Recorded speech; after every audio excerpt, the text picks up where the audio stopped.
Final Exam, Heroes vs. Villains. Written by Seize the Writer. Read by Yours Prinks. Chapter 2. Explaining. Summary. Midoriya meets with Aizawa to go over basic rules and questions for the exam. Iida declares war. Class 1A got up and started to clear out of the auditorium, leaving behind Midoriya and Iida. Uraraka squeezed Deku's hand, since he seemed nervous about being a villain.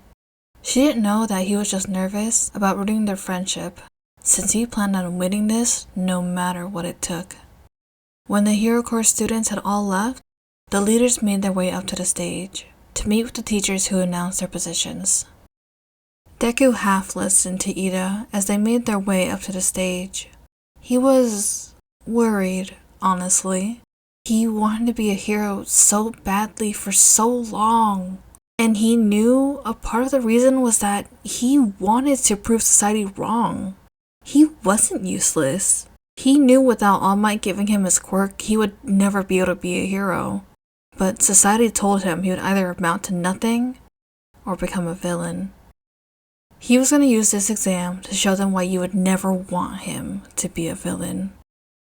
Splitting up with Iida as he left towards Vladiking, Deku made his way to Aizawa, who was standing by the side of the stage, leaning up against the wall. He was holding a packet, and as he made his way to him, he straightened up and turned around, waving Deku on to follow him as they left the auditorium.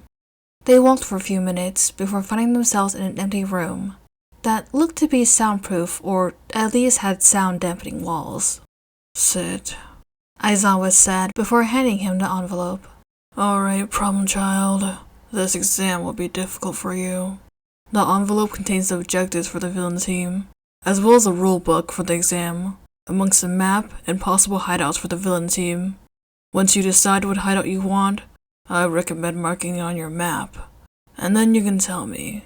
That way, the teachers can get your hideout set up properly with food supplies and living arrangements," he stated, before looking at Deku, who was looking at the rulebook already. He started talking again. "This is gonna be difficult. In all the years that the school has been doing final exams like this, very few villain teams have won. So few that I can say that the number is under 5, and the last time the villain team won was when Endeavor was in school. Most of the villain teams don't last more than 4 days. As you read through the rulebook and objectives, you should know that the teachers will only step in to either pick up someone who died, if someone needs to be put in the infirmary, or if one team is about to break one of the rules or already has," Aizawa finished. Deku continued to look over the rules and was only nodding along as Aizawa spoke. The rules were well done, but here he saw loopholes he could take advantage of, and looking at objectives, many seemed attainable, but he couldn't make in-depth plans until he knew who his team would be. "Midoriya, do you have any questions?" Aizawa said. "Principal Netsu explained how the villain team could win and how we could lose, but he didn't mention whether or not capturing the leaders of either team affects the exam. What happens if either my team captures Iida or I get captured?" Midoriya looked at the gruff man questioningly. "Good question. If you were to capture Iida, nothing happens immediately. You can do whatever you wish with your prisoners. But capturing the hero team's leader only means you have the leader. If a hero goes down in battle, whether it's the mission leader or a sidekick, their loss hurts. However, heroes will still need to continue with the mission. They should still prioritize the rescue of a civilian than a teammate. If Iida is captured and killed, they will have to decide who their new leader is. Capturing you, on the other hand, is important. They aren't supposed to kill unless necessary, so they should capture you. If you're captured for 24 hours, the exam ends. Any other questions?" Aizawa questioned Midoriya. "Nezu said that the villain team wins if we last 7 days or kill all the heroes. What importance are the objectives then?" he asked. Deku swore a smirk came across Aizawa's face as he asked that question. Aizawa grunted, then explained, "When you look at them, You should see the first page is numbered separately than the rest of the packet. Those objectives will be a part of how the villain team is graded and are highly recommended to do. There's no point in the exam if the villain team doesn't do anything but hide for a week. Okay, one more question. How are our grades being broken down? Deku asked. The villain team gets 2 grades. One gets graded out of 100 points. The other is also graded out of 100 points.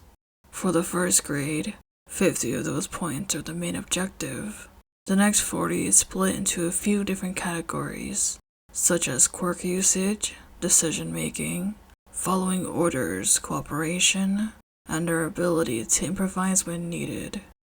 The final 10 points are purely individual performance. You, however, as a leader, are graded differently. You still have the initial 50 points like the others, but your categories have been changed out to reflect your role.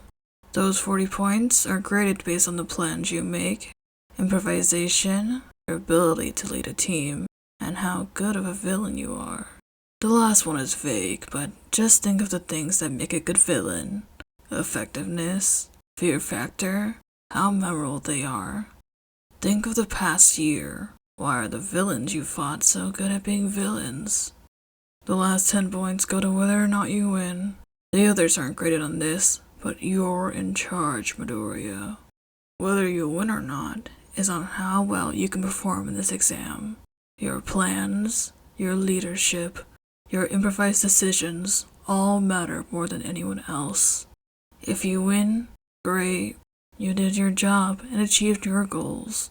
The leader of the villains always has their own goals and simply has a group around them that for some reason is willing to follow and wants the same as the leader.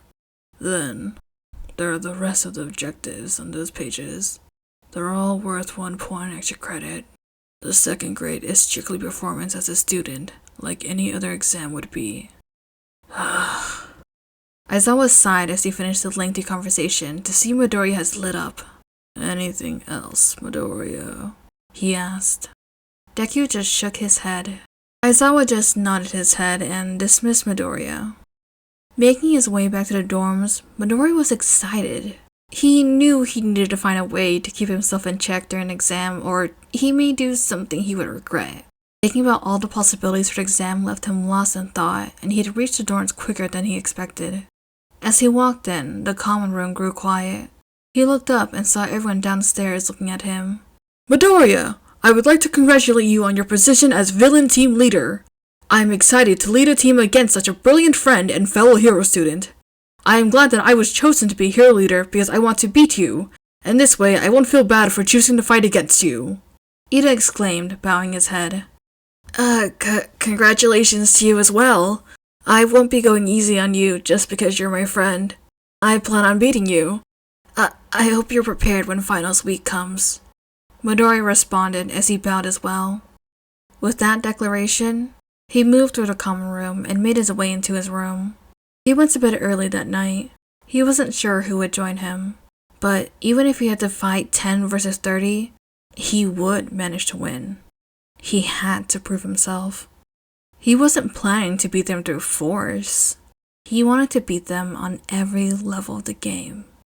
He would find a way to get every objective, not lose a teammate, and do it while showing them why you never want Midoriya Izuku as an enemy.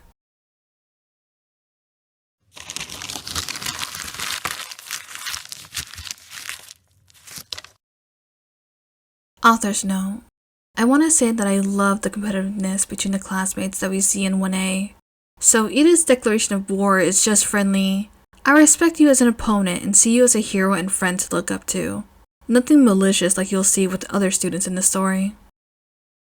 Thank you for listening to this podfic. And of course, I will see you when I do. Toodaloo!